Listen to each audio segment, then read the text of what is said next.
राधे राधे भक्तों, आज मैं आपको श्रावण शुक्ल पक्ष पुत्रदा एकादशी की व्रत कथा सुना रही हूँ। युधिष्ठिर कहने लगे, हे मधुसूदन, अब आप मुझे श्रावण शुक्ला एकादशी की कथा सुनाइए। इस एकादशी का क्या नाम है, इसकी विधि तथा महात्म्य सब विस्तार पूर्वक कहिए। श्री कृष्ण जी बोले, हे राजन, इस एकादशी का नाम पुत्रदा है। अब आप ध्यान पूर्वक इसकी पौराणिक कथा सुनिए। कथा: द्वापर युग के प्रारंभ में महिष्मती नाम की एक नगरी में महिजीत नाम का राजा राज्य करता था, परंतु पुत्रहीन होने के कारण राजा सदैव दुखी व चिंताग्रस्त रहता था। उसे वह राज्य दुखदायी प्रतीत होता था। पुत्र प्राप्ति के लिए राजा ने अनेक उपाय किए, परंतु राजा को पुत्र की प्राप्ति नहीं हुई। वृद्धावस्था को आता देख राजा ने अपनी प्रजा के प्रतिनिधियों को बुलाकर कहा कि हे प्रियजनों, मैंने इस जन्म में ना तो कोई पाप किया और ना ही मेरे खजाने में अन्याय से उपार्जन किया हुआ धन है। मैंने ना तो कभी देवताओं तथा ब्राह्मणों का धन छीना है और ना ही किसी दूसरे की धरोहर ली है। मैंने प्रजा को सदैव पुत्रवत पाला है।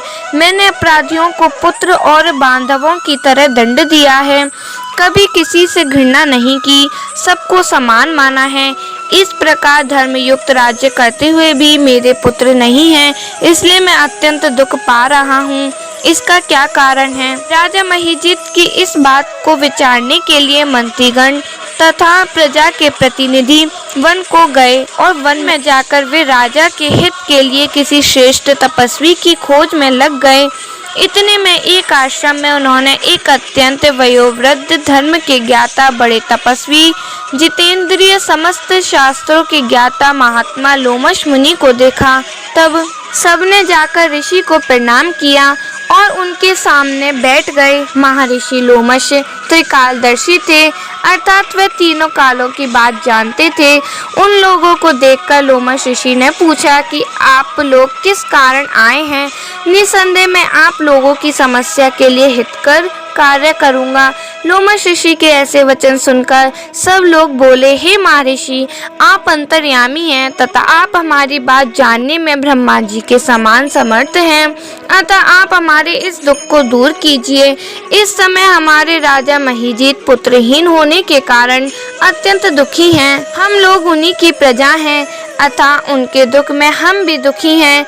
हमें पूर्ण विश्वास है कि आपके दर्शन से हमारा यह दुख अवश्य दूर हो जाएगा, क्योंकि महापुरुषों के दर्शन मात्र से अनेक कार्य सिद्ध हो जाते हैं। कृपा करके राजा के पुत्र होने का उपाय बतलाइए। उनकी बात सुनकर लोमश ऋषि ने थोड़ी देर के लिए अपने नेत्र बंद किए और राजा के पूर्व जन्म का वृतांत जानकर कहने लगे, सुनो प्रजाजनों, आपका राजा पूर्व जन्म में एक निर्धन वैश्य था। निर्धन होने के कारण इसने अनेक बुरे कर्म किए। वह एक गांव से दूसरे गांव व्यापार करने के लिए जाया करता था। एक समय ज्येष्ठ मास के शुक्ल पक्ष की द्वादशी के दिन मध्याह्न काल के समय, जबकि वह 2 दिन का भूखा प्यासा था, एक जलाशय पर जल पीने गया। इतने में वह एक बछड़े के साथ प्यासी गौ जल पीने आ पहुंची। राजा ने उस प्यासी गौ को जल पीने से हाँक कर हटा दिया और स्वयं जल पीने लगा। इसी पाप कर्म के कारण राजा को यह दुख सहना पड़ा है। एकादशी के दिन भूखा रहने से वह निर्धन वैश्य राजा तो बन गया, परंतु प्यासी गौ को जल पीते हुए हटाने से पुत्र न होने का दुख भोग रहा है। ऐसा सुनकर प्रजाजन कहने लगे, हे ऋषि, शास्त्रों में पापों का प्रायश्चित भी लिखा है, अतः आप ऐसा उपाय बताइए कि राजा का यह पाप नष्ट हो जाए। लोमश मुनि कहने लगे, श्रावण शुक्ल पक्ष की एकादशी को, जिसे पुत्रदा एकादशी भी कहते हैं, राजा व तुम सब लोग व्रत और रात्रि को जागरण करो और सब अपना पुण्य राजा को अर्पित कर दो। इससे राजा का यह पूर्व जन्म का पाप अवश्य नष्ट हो जाएगा और राजा को पुत्र की प्राप्ति होगी। लोमश ऋषि के ऐसे वचन सुनकर मंत्रियों सहित सारी प्रजा नगर को वापस लौट आई। और जब श्रावण शुक्ला एकादशी आई तो लोमश ऋषि की आज्ञा अनुसार राजा सहित सबने पुत्रदा एकादशी का व्रत और जागरण किया। इसके पश्चात द्वादशी के दिन भगवान से प्रार्थना करी कि उनके इस व्रत के पुण्य का फल राजा को मिले। उस पुण्य के प्रभाव से रानी ने गर्भ धारण किया और प्रसव काल समाप्त होने पर उसके एक बड़ा तेजस्वी पुत्र हुआ। हे राजन, इसलिए इस श्रावण शुक्ला एकादशी का नाम पुत्रदा एकादशी पड़ा। अतः संतान के सुख की इच्छा रखने वाले इस व्रत को अवश्य करें। इसके महात्म्य को पढ़ने व सुनने से मनुष्य सब पापों से मुक्त हो जाता है और इस लोक में संतान सुख भोग कर परलोक में स्वर्ग को प्राप्त होता है।